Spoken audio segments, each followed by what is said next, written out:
l'Évangile est quand même une parole de grande vérité.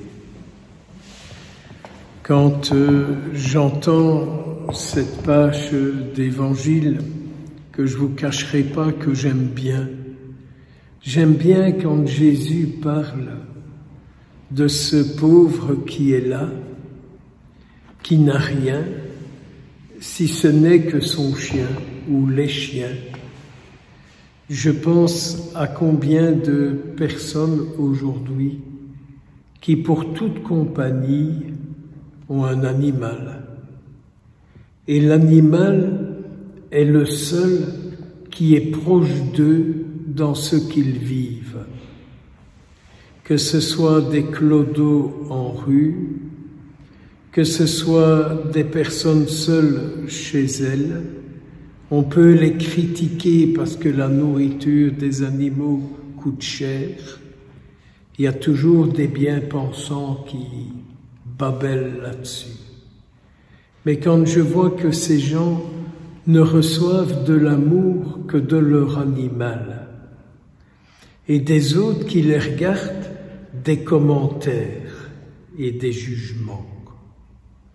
Alors quand j'entends et que je m'imagine ce tableau, je crois que c'est à l'abbaye de Boisseigneur-Isaac, dans le réfectoire, il y avait un grand tableau, une grande peinture, avec le pauvre Lazare. J'ai toujours été impressionné par cette peinture.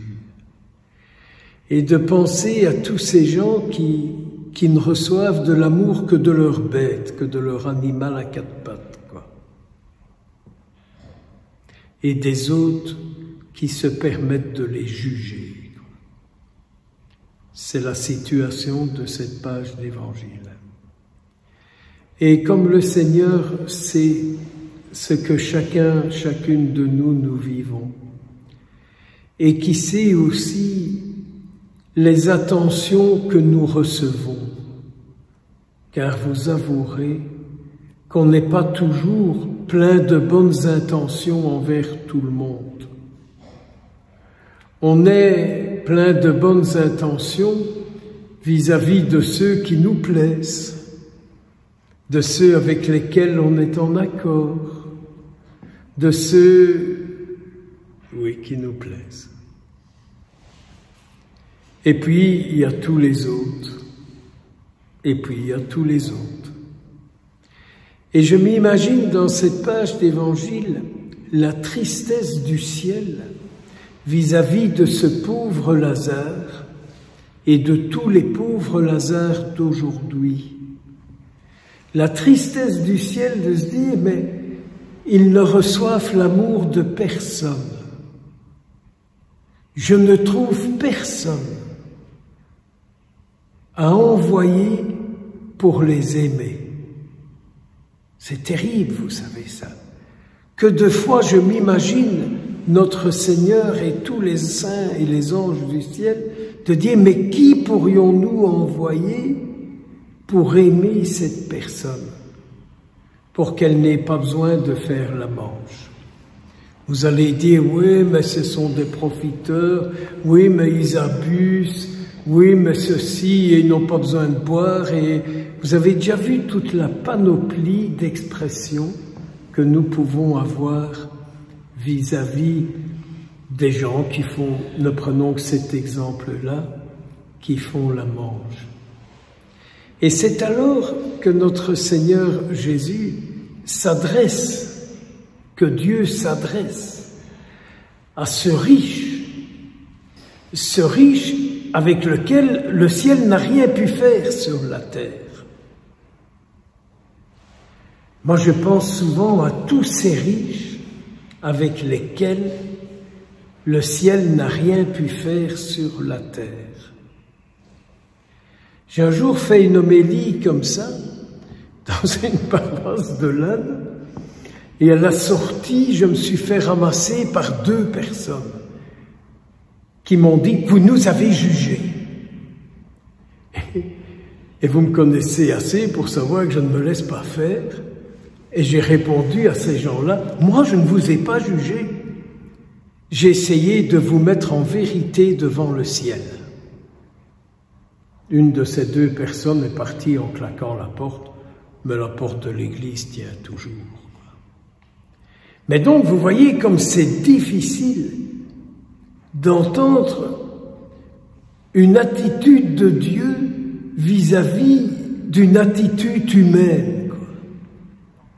Et c'est très fort. Quand dans cette page d'évangile, il est dit, mais personne de ceux qui sont avec le riche et qui sont en train à brûler ne pourront passer de l'autre côté. Et personne de l'autre côté ne peut aller vers eux. Vous allez me dire, c'est une image, mon Père. C'est une image. Alors je vous réponds ceci, attendons encore un peu et nous verrons si c'est une image ou si c'est la vérité. J'attends parce qu'un jour je verrai si l'enfer c'est une image ou si c'est la vérité. Qu'est-ce que vous voulez? Que je m'amuse à consoler les gens aujourd'hui en disant « c'est une image, continuez de vivre comme vous voulez, selon vos désirs, tout ça ce n'est quand même qu'une image. Un jour vous serez une belle étoile dans le ciel, filante, ou vous serez quelqu'un qui court dans le ciel. Après qui, après quoi? Peut-être que le bon Dieu le sait. » Mais donc vous voyez que cette page d'évangile est une grande vérité. Et quand notre Seigneur dit « ben non, ça ne sert à rien qu'on aille le raconter sur la terre. Quelqu'un peut revenir du séjour des morts, ils ne le croiront quand même pas. » C'est pas vrai ça. Notre Seigneur Jésus n'est-il pas ressuscité et vivant? Et vous croyez que tout le monde l'écoute et que tout le monde croit ce qu'il dit? À mon avis, dans le monde d'aujourd'hui, non. Mais peut-être que je me trompe, n'est-ce pas? Peut-être que vous allez venir me démontrer, oui, mais il y a beaucoup de gens qui l'écoutent. Mais c'est pas vrai. Selon moi, c'est pas vrai. Il y a beaucoup de gens qui lui font des demandes, mais il l'écoutait, comme nous l'avons médité dans le chapelet, pour que nos vies soient une réponse à sa parole, pour que nos vies soient sa parole incarnée, pour que nos vies soient son esprit vivant dans le monde. Je ne suis pas sûr que beaucoup l'écoutent. Et je ne suis même pas sûr qu'aujourd'hui, beaucoup ont prié le mystère lumineux en se disant « s'il s'accomplisse dans ma vie, je serai la lumière de Dieu dans le monde. » Non. Combien n'entendons-nous pas de chapelet médité avec premier mystère, baba, baba, et aller à toute vitesse? Alors, ce serait fou alors, quand Jérémie dit « le cœur de l'homme est mauvais », c'est fou alors ça. Alors je disais au Seigneur « mon cœur il est mauvais », et j'entendais le Seigneur me dire « pas tout à fait mauvais, mais pas encore tout à fait bon.